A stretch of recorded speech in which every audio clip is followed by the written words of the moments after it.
Welcome. In front of me I have the MARSHALL KILBURN III, and I'll be going over unboxing along with a quick look at the speaker itself.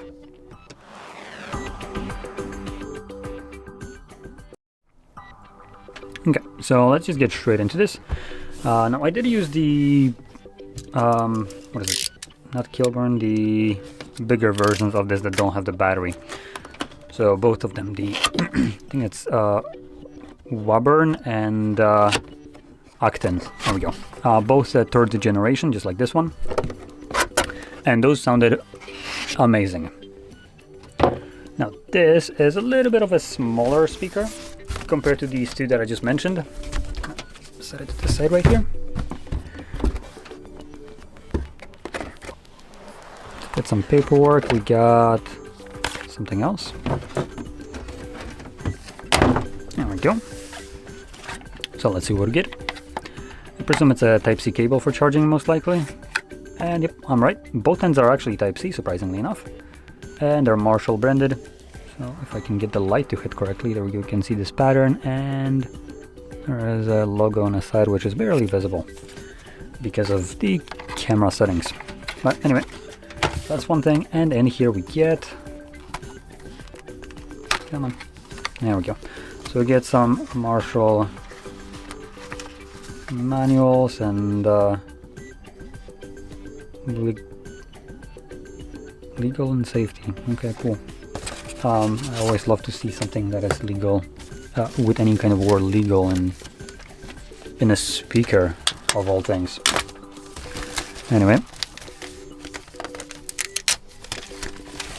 so popping it open, we can just yoink that out.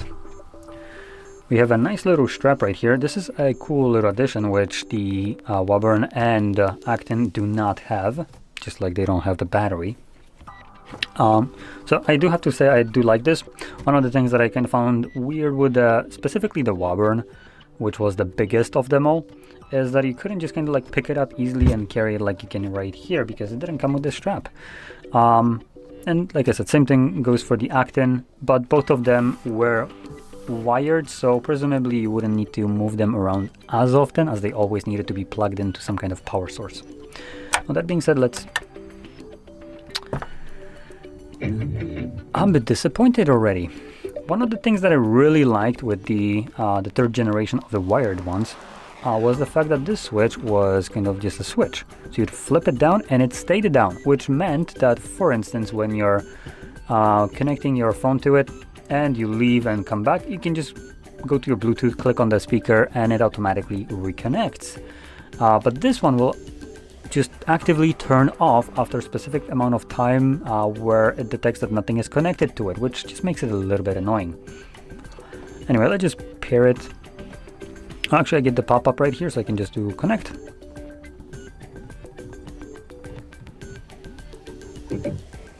Cool. Download app, no thanks. Just come on, begun. I am gonna turn it down. Now, by the looks of it, the volume of the speaker right here does not affect the volume on my phone, which is something that the wired ones, Kilburn and not Kilburn, sorry, the Acton and Wabern did, which was pretty nice. Anyway, let's just launch some Crab Rave.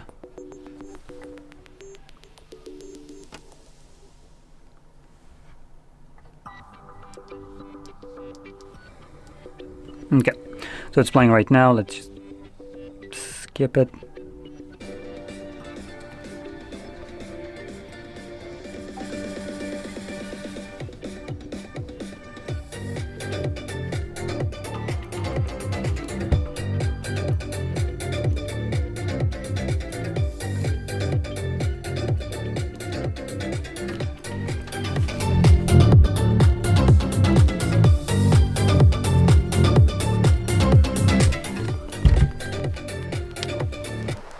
So just a little, sneak peek of the sound. I'm not blasting it like super loud. It's relatively quiet, honestly.